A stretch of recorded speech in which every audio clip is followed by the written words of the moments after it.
Y una obligación militante, un compromiso militante estar aquí, tanto nosotros como ustedes.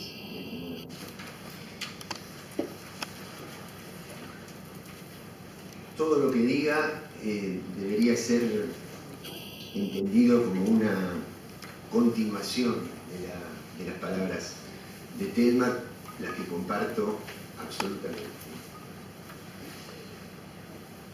Y en honor a la brevedad, a pesar de lo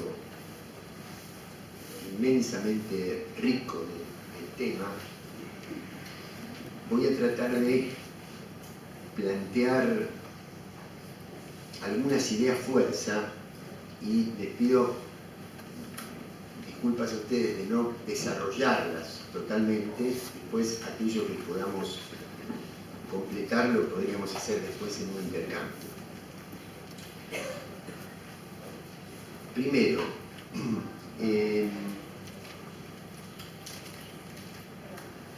lo que marca la etapa a nivel de las relaciones internacionales es la inestabilidad.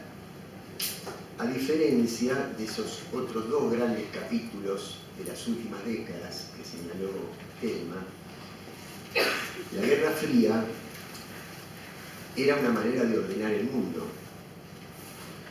Y la unipolaridad que surge al finalizar la Guerra Fría también era una manera de ordenar el mundo. Esto de ninguna manera quiere decir que no existieran conflictos. La estabilidad de un sistema no significa ausencia de conflictos, significa tener cierta previsión de cuáles son los patrones ordenadores, los patrones conceptuales dentro de los cuales se van a resolver esos conflictos.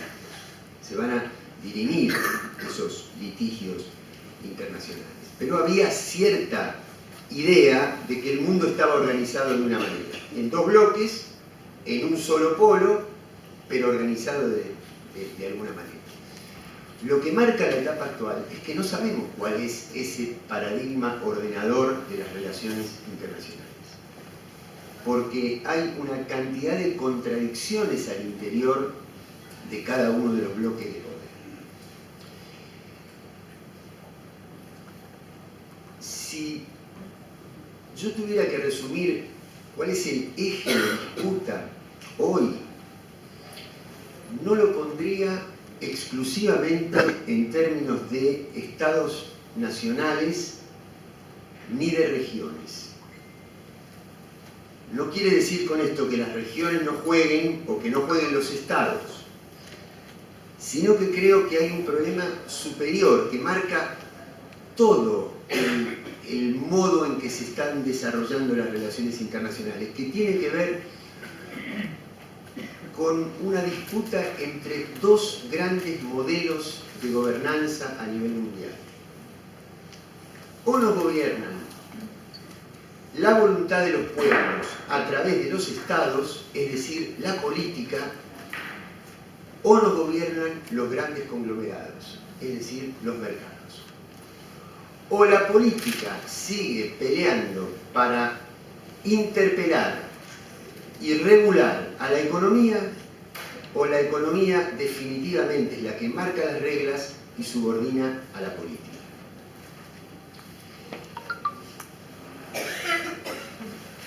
Y eso se empieza a marcar cuando, digamos, en 1945 se instala el régimen de la bipolaridad, 1989 comienza, 91 cuando se desintegra la Unión Soviética, termina ese modelo y aparece el mundo unipolar, la globalización. Mal llamada globalización. La globalización es un término que inspira totalidad y nunca se ha segmentado más la humanidad en términos de derechos, en términos de horizontes, en términos de igualdad, que durante la globalización. Pero en el año 2001 se empieza a delinear este sistema que trata de barrer con las fronteras de los estados. Porque aun cuando ya había desaparecido la ex Unión Soviética como el enemigo central, el paradigma de defensa de los Estados Unidos seguía planteándose en términos de la guerra convencional, es decir, sofisticada tecnológicamente, con alcance espacial, con soldados ultra equipados, con equipos de última generación, pero siempre desde la perspectiva que era un Estado, uno o más Estados, en un determinado territorio y el que iba a desplegar fuerzas militares regulares. Y así estaba planteado el paradigma de la defensa. La caída de las Torres Gemelas lo que hacen es barrer con ese paradigma tradicional. Porque no era un Estado, sino que fue una pequeña organización.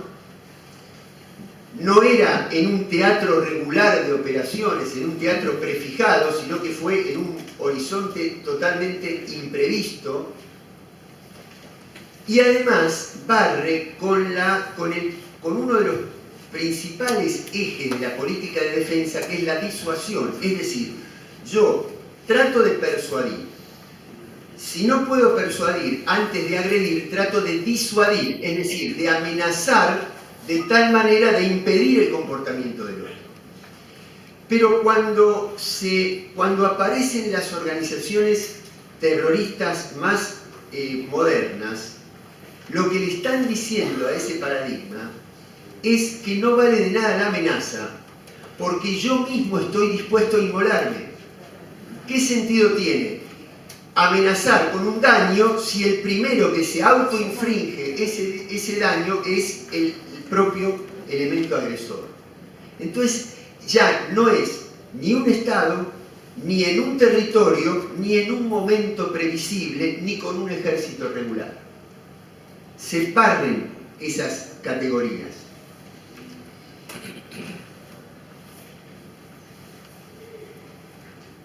Luego de los primeros años en que el principal enemigo pasa a ser el terrorismo, pero con estas características, es decir, no es una guerra entre naciones, es una guerra contra una amenaza que va más allá de las naciones, que se organiza transnacionalmente. Aparece la otra amenaza, que es el ciberterrorismo. Es la guerra tecnológica, la guerra informática, la guerra en las redes. Una vez invadido Afganistán y cercado el operativo de Bin Laden, e invadido Irak y cercado el operativo de Hussein, los enemigos pasan a ser Snowden y Assange. Y esto, me adelanto a decir, que va configurando un nuevo factor de poder que está absolutamente presente en la actualidad del mundo en general y de nuestra región en particular. Nosotros hasta hace poco, me incluyo, nominábamos al aparato de poder real como un trípode fundado en el poder financiero, en el poder mediático y en la cooptación del poder judicial. Hoy ya yo siento, tomando el caso de la Argentina, tomando el caso de Brasil, que ya ni siquiera el poder judicial es una de las patas principales de ese trípode, sino que se ha convertido, el propio poder judicial formal se ha convertido en una herramienta absolutamente servil a lo que sí creo que es el factor de poder fundamental, que son los servicios de inteligencia. Los servicios de inteligencia. Comodoro Pi no es una cantidad de juzgados. Los juzgados son monigotes de un poder real. ¿Por qué digo que se ha convertido en el poder, en una fuente de poder propia y autónoma? Porque al manejar altas tecnologías que penetran en la capilaridad de la vida privada de los actores, los terminan comprometiendo no solamente en su vida privada, sino en su vida institucional. Es decir, Cuando yo espío a un dirigente sindical, comprometo su comportamiento sindical. Cuando yo espío a un senador o a un diputado, aunque haya estado en nuestras listas, comprometo su comportamiento institucional. Por lo tanto, me convierto en un factor de poder político autónomo, que después se utiliza como herramienta, como fachada, a los juzgados federales. Pero en el fondo creo que esta es un nuevo elemento que tenemos que tener en cuenta. Y a partir de estas novedades, tomando una de las últimas ideas fuerza de Telma, se ha desestructurado de tal manera el sistema institucional que conocíamos, de una manera tan inédita, que si nosotros utilizamos los parámetros tradicionales, nos encontramos ante una encrucijada sin salida. Paso a explicar qué quiero decir con esto. Vamos a poner algunos ejemplos. Caso Lula. Hace pocos, ojalá 3 semanas más o menos, estuvo en la Argentina el ex ministro, el ex canciller y ministro de Defensa de Brasil, Celso Amorim. Nosotros tuvimos oportunidad de conversar con él. Hace poquito estuvo inclusive en el Instituto Patria el jefe de la CUT de Brasil, de la Central de Trabajadores. Y hoy, creo que fue hoy, que hay una nota en página 12 de Emir Sader, que se llama La estrategia de Lula. ¿Por qué pongo estos 3 ejemplos? Porque en los 3 yo noté, con toda humildad lo digo, porque imagínense que yo al lado de Emir Sader, de Celso Amorim o del presidente de la CUT, no tengo el mismo panorama. Pero me animo a decir que lo que escuché, y lo podemos leer en la nota de Sader de hoy, es una perspectiva, un lugar desde donde pararse a analizar las cosas que tiene que ver con una mirada tradicional. Es decir, la nota de Sader de hoy habla de cómo combinar los plazos judiciales con los plazos electorales. Si alguno de ustedes la leyó, ¿no? Él dice, Lula tiene tantos días para apelar, tantos días para ir a la Cámara, tantos días para presentar pruebas, mientras tanto corre el cronograma electoral y si logramos que no haya una sentencia definitiva antes del 17 de diciembre, él es candidato, etc. ¿Está bien eso? Está bien. Pero el poder está pensando en otra escala. El poder no está pensando, si mañana tiene que borrar con el codo todo lo que dicen esos plazos, tanto judiciales como electorales, lo hace. Porque el proyecto es la desestructuración definitiva del sistema electoral, del sistema institucional. Ahora, uno podría decir, bueno, frente a esto, la estrategia tendría que ser la abstención. ¿Para qué? Para deslegitimar ese proceso. Porque si yo mañana soy el candidato más votado, pero no puedo participar, y participa igual mi fuerza política de las elecciones, lo que está diciendo en términos simbólicos es la detención es legítima. Ahora, imagínense ustedes un escenario, aquí lo planteó Jorge Alemán, por ejemplo, pero también lo planteó Lula en un debate interno, al interior del PT. Imagínense una decisión de abstenerse electoralmente. Y el sistema mediático generando una cantidad de expectativas en el proceso electoral que haga que finalmente un 60, un 70% del electorado desconozca la decisión del PT y vaya a las elecciones con candidatos supletorios. Entonces, si yo lo legitimo de una manera, estoy legitimando el colapso institucional. Y si lo deslegitimo, también corro el riesgo de invalidar mi estrategia porque después no es respetada por el pueblo. Yo puedo tener éxito en una estrategia abstencionista si consigo que el 40, el 50, el 60, el 70% fue el voto en blanco de Perón de la constituyente del año 57. Pero si no consigo eso, lo que estoy haciendo es deslegitimando mi propia estrategia. Es decir, si tomo un camino, estoy ante un dilema. Y si tomo el otro camino, estoy ante el mismo dilema.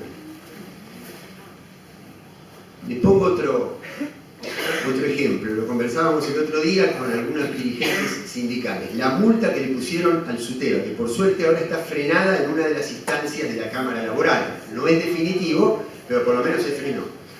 2 años y medio de cuota sindical. El sindicato no puede, pagando esa multa, no puede funcionar. Y si se niega a pagar la multa, se arriesga a que lo intervengan. Es decir, tomo de un lado y estoy prisionero, tomo del otro lado y estoy prisionero. El financiamiento de la política. El poder ha creado todo esto porque puede financiar jueces, periodistas, empresarios, los invita a simposios, les publica libros, los invita a almuerzos, le da hoteles all inclusive, etc. Termina cooptando todo ese sistema. Nosotros tenemos que interpelar eso, pero para eso hay que financiarlos. Si nosotros queremos contestarle a eso con una movilización multitudinaria, de alguna manera hay que organizarla, hay que financiarla. Si no la financiamos, no podemos interpelar. Y si la financiamos, nos denuncian por corrupción. Tomamos por un lado, estamos prisioneros. ¿A dónde quiero llegar con esto? Que nosotros no podemos seguir pensando en la línea de nuestros ojos. Ese es un temor que tengo. Si yo no estaré pensando en una estrategia, en esta línea, cuando el poder está pensando en otra línea. Es decir, yo a veces siento la sensación de que hay que sintetizar en una perspectiva histórica esta etapa. Hay que escribir una nueva carta de Rodolfo Walsh para sintetizar, para sistematizar la lectura estratégica de esta etapa.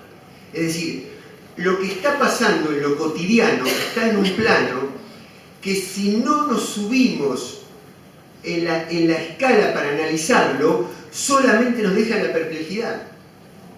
Y nosotros tenemos que superar, la política tiene que superar la perplejidad, tiene que ofrecer una alternativa. Y para eso hay que pensar en la misma escala, en la misma perspectiva que está pensando el poder. Que es, si para nosotros hace tiempo, y eso lo hemos conversado muchas veces y lo hemos dicho muchas veces, y ya mismo, primero lo han practicado las constituciones de Venezuela, de Ecuador y de Bolivia, lo han practicado. La de Brasil no, Uruguay no, nosotros todavía no, pero nosotros sabemos que es imposible, y además me remito a este regreso de la derecha conservadora, neoliberal, neofascista, y no son cosas distintas, son distintas maneras de denominar el mismo fenómeno, nos da la pauta de que no logramos completar un ciclo de políticas neoliberales, entre otras cosas, porque quedamos atrapados en el sistema institucional y en el sistema de representación política impuesto por la cultura neoliberal. Es decir, estas instituciones liberales de representación, ya no me refiero a las económicas, me refiero a las políticas, están agotadas para nosotros. Pero para ellos, que eran los que las sostenían y que ahora las han demolido con esta desestructuración institucional, llevan a un fin de ciclo de este sistema institucional. Porque si ya no eran válidas para nosotros, a pesar de que fuimos incomparablemente más respetuosos de esas instituciones, yo cuando pienso que no debe haber, me cuesta imaginarme una cosa más aberrante que robar un bebé, o me cuesta una cosa más aberrante que tirar a una persona viva atada con un lastre para que se caiga al fondo del río o al fondo del mar. Y los que hicieron eso, y los que se demostró que estaban condenados por eso, tuvieron desde la primera hasta la última garantía constitucional y garantía procesal. Los vimos ofrecer la prueba, cumplirse los plazos, hacer sus alegatos, tener su defensa, su juicio, todo. ¿Qué más? Calidad institucional, calidad republicana en términos de res pública, de cosa pública, no de formalidad republicana que es la que ellos sostienen en el discurso, pero cuando llega el momento la barren absolutamente. Quiere decir que estamos ante un fin de ciclo. ¿Y por qué estamos ante un fin de ciclo? Un fin de ciclo a nivel global y también a nivel regional. Me quedan millones de cosas en el medio, me parece. Millones. Me anoté acá, no dije ninguna. Primero, miren, hay un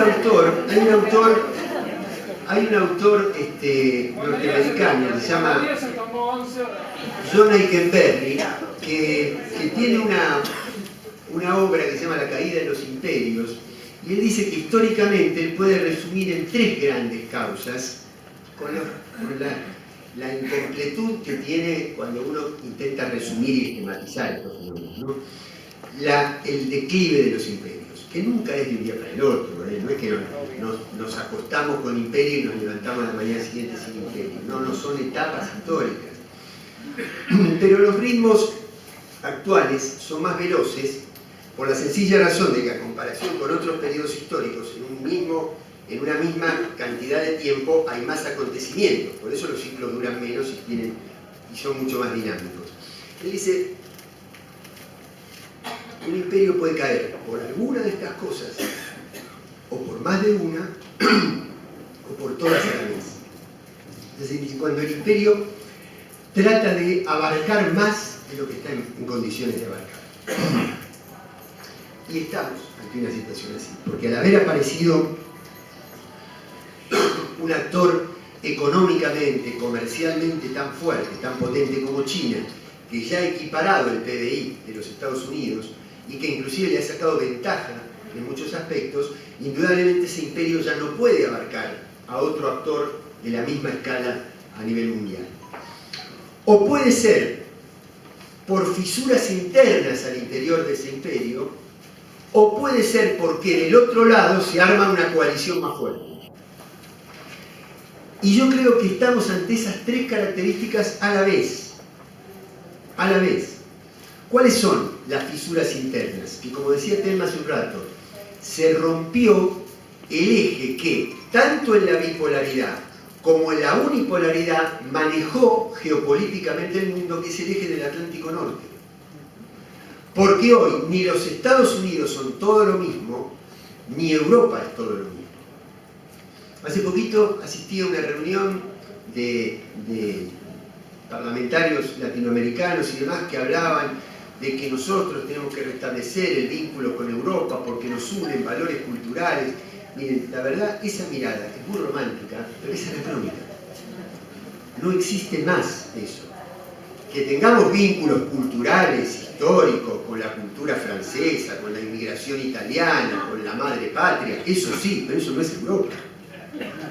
Eso es la coalición que originó el mercado común europeo a finales de la década de los 50. Hoy la Unión Europea son 28 países que tienen mucho más tendencia centrífuga que centrípeta. ¿Por qué razones? También lo podríamos analizar perfectamente, pero lo voy a dejar eso.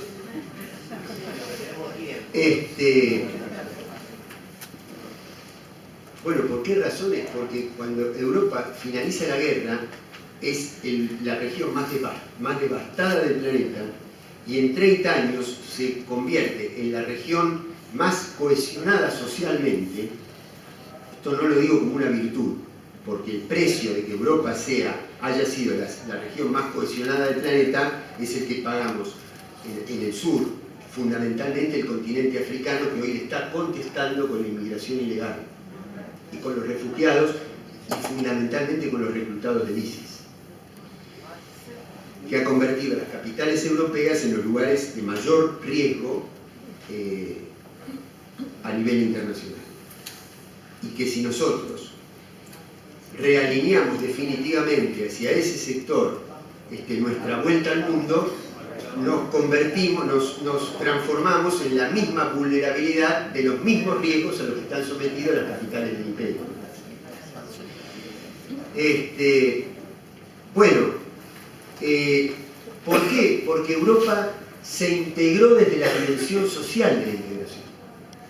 Cuando Europa en los 90 pasa de la dimensión social a la dimensión financiera, es decir, de juntar a todos los países y decirles que les iba mejor juntándose, le dice vamos a pasar a una moneda común y para eso le establece metas de déficit, de deuda y de inflación. Cuando yo le pongo metas exclusivamente monetarias y financieras a países que tienen estructuras sociales, productivas y tecnológicas tan dispares, estos, los que están en la cima, la van a cumplir naturalmente y los otros tienen que ajustar. Y por lo tanto, para cumplir la meta de entrar en la moneda, tienen que reestructurar y ajustar sus sociedades. Y eso alimenta el espíritu secesionista. ¿Por qué? Porque perteneciendo estamos cada vez peor, en lugar de estar cada vez mejor como estábamos durante las décadas de los 50, los 60 y los 70. Cuando cambia la dimensión social en dimensión financiera, cambia la tendencia centrípeta, la tendencia a integrarse por la tendencia a desintegrarse. Cierro ese paréntesis. Ahora, si yo tuviera que resumir por qué la declinación del imperio, porque ya no puede generar en ningún sector de la humanidad un horizonte de época. Porque no tiene ninguna alternativa para generar una esperanza.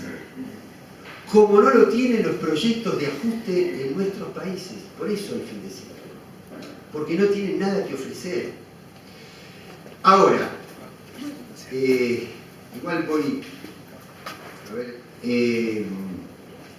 Primero, los objetivos convergentes del lawfare, ¿no?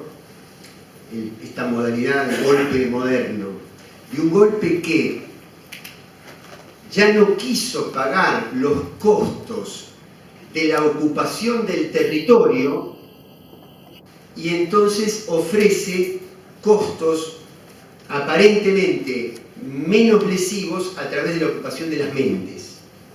Es decir, ya no ocupo el territorio con la fuerza militar, ocupo las mentes y de ahí llego al territorio a través de la fuerza simbólica.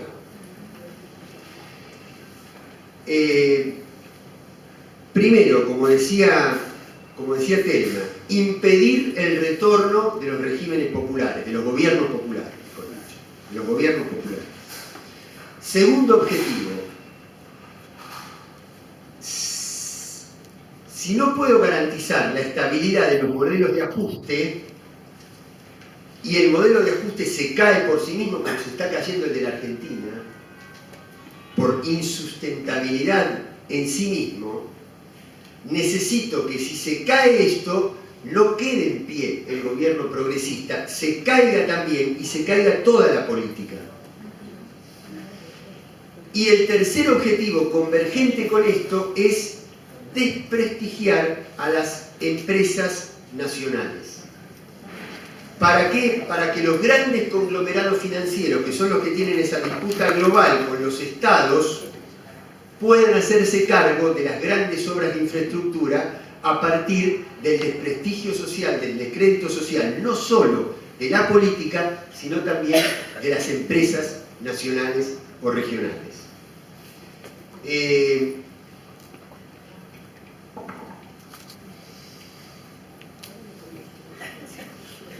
Hay una ensayista canadiense que ustedes la habrán leído.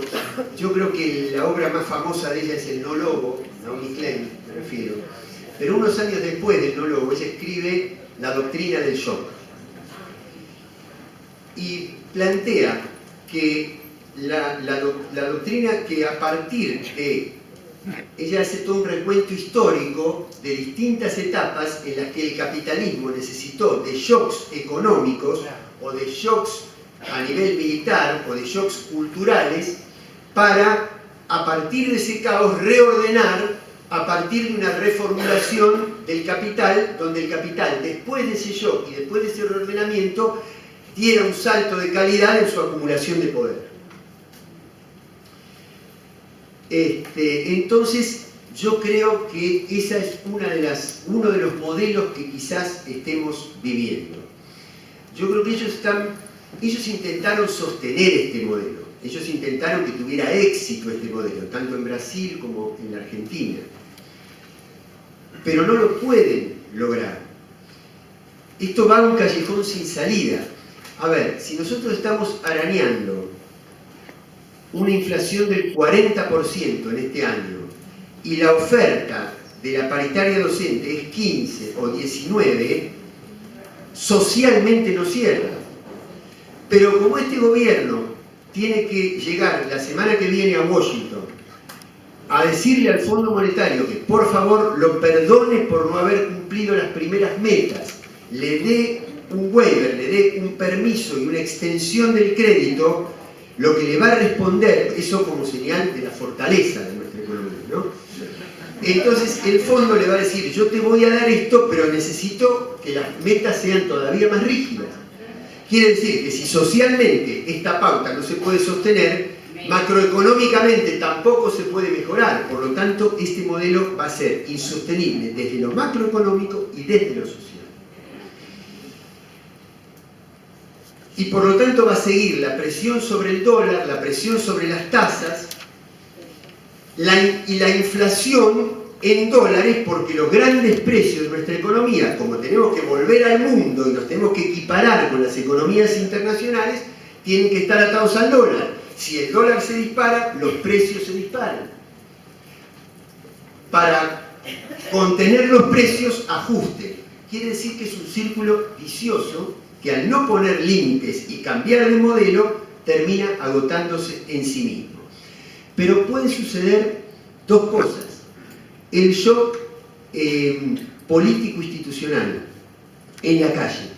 Es decir, perdido por perdido en lo económico, generar caos social para que haya una parte de la sociedad que siempre existió, que es la que el otro día estuvo en el corazón de la Plaza del Congreso, antes que demandar por derechos económicos, porque además no los necesitan, porque ya los tienen asegurados, demande orden.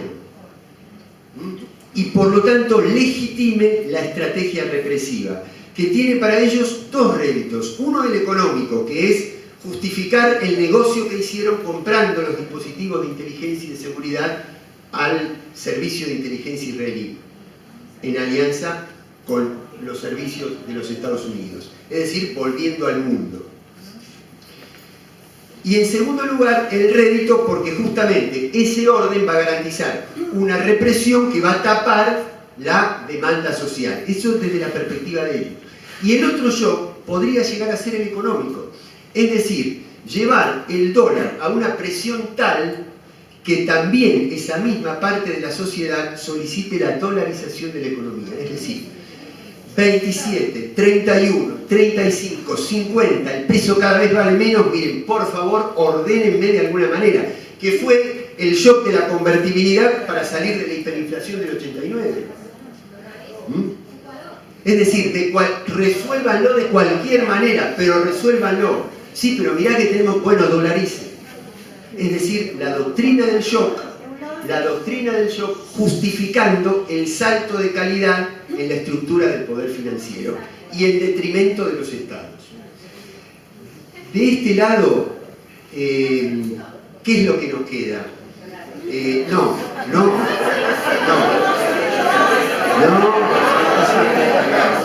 En la propia desmesura es la propia agresividad, es el propio salvajismo el que fue reconstituyendo nuestra unidad. Es el extremismo de este modelo. A ver, ustedes recuerdan, si esta misma charla, nosotros si una conversación sobre la unidad, sobre la construcción de mayoría, la teníamos hace 3 o 4 meses, la hacíamos, la hacíamos en términos de tiene que venir este dirigente mirá que este sacó 4 puntos en la elección, entonces si yo no lo sumo a este que sacó 4 puntos, me pierdo de ganar 4. Hoy nadie está pensando la unidad en términos de dirigentes. La unidad se está dando en la unidad de los agredidos, en la unidad de los desamparados, en la unidad de la calle.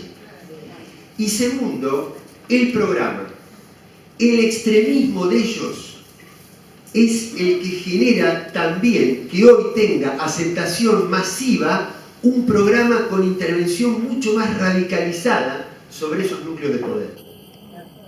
El cepo hace un año era una mala palabra y hoy todo el mundo, hasta en el supermercado, se da cuenta que hay que controlar, hay que tener una política de control de cambio. La estatización de los servicios públicos hace un año era una mala palabra y hoy lo pide a gritos un sector cada vez más importante de la sociedad. Es decir, es el propio salvajismo, el extremismo del modelo, el que está formulando nuestro propio programa de gobierno y le está justificando una salida cada vez de intervención más radicalizada sobre la pantomima de los jueces, sobre los monopolios de los medios y sobre la estructura financiera. Quiere decir que, ahora, la solución armada no existe, no está dentro de las categorías de análisis en este momento histórico. La única alternativa es la calle. ¿Por qué? Porque cuando hay un modelo, y termino, cuando hay un modelo donde el poder político está separado del poder económico, aún con errores, aún siendo imperfectos, pero interpela al poder, el campo popular tiene lugares desde donde sentirse representado en esa interpelación, mayores, menores, disconformes, con errores, pero tiene canales.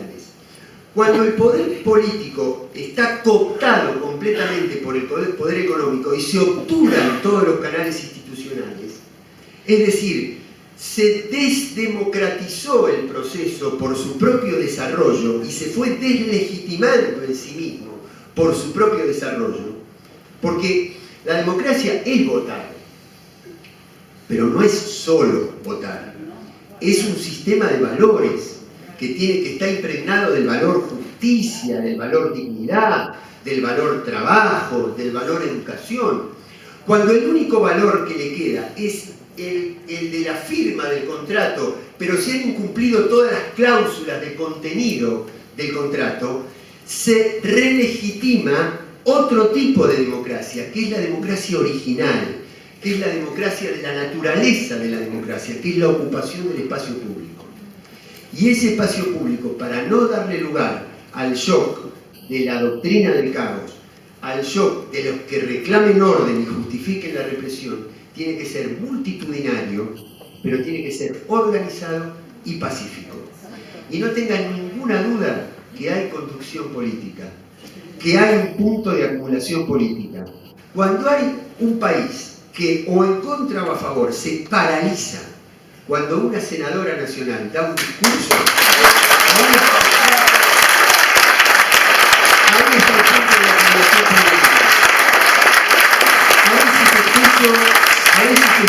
A veces escucho a algunos periodistas, no cuando escucho al enemigo, porque el enemigo es lógico que lo diga, pero algún amigo que dice, che, pero no estamos haciendo nada, che, pero estamos medio paralizados, che, pero estamos débiles, che, pero estamos desorganizados, che, pero no tenemos conducción. No, miren, en el plenario del 11 de agosto en Ensenada, no sé si alguno de ustedes fue ahí, no hubo miren, yo he estado en más de un plenario, me ha tocado coordinar comisiones y todo, y siempre hay un riesgo, che, pero cuidado, a ver si alguno se bandea, si pide cosas raras, si empieza a hacer un discurso altisonante, medio... No pasó nada, no, primero ninguno sintió ese riesgo. Segundo, no pasó absolutamente nada de eso, hubo una comunidad absoluta entre lo que decían los participantes y lo que decían los expositores, entre las demandas y la síntesis. Quiere decir, hay unidad de concepción política. 3 transversalidades muy grandes. El movimiento de género, transversal absolutamente, pero el núcleo ordenador El alma es kirchnerista. Es kirchnerista, el alma. Después hay partes del cuerpo que quieren estar más cerca, otras quieren estar más lejos, otras todavía tienen reparo. El alma es este movimiento. El movimiento sindical. Ahí es donde tampoco a ningún trabajador le interesa si el dirigente convoca o no convoca al paro. Mire, nosotros tuvimos una represión en La Plata muy fuerte el otro día. Si pensaban que con esa represión, o si pensaban que con la muerte de un docente y un no docente de la comunidad educativa del conurbano, iban a conseguir intimidar al movimiento docente, o a la comunidad educativa, o a la comunidad sindical, consiguieron el objetivo exactamente contrario. Más organización, más unidad, más transversalidad, más movilización, más ocupación del espacio público. Y a ninguno le interesa si está o no está el dirigente. Va igual y pertenece igual y participa igual. Quiere decir base social, unidad de concepción, base social, liderazgo político y el programa aceptado masivamente de intervención radicalizada para cambiar de cuajo este ciclo institucional, tanto en lo económico como en lo social como en lo político. No me digan que soy pesimista. Estoy preocupado por lo que está pasando, pero absolutamente esperanzado en que el futuro es nuestro.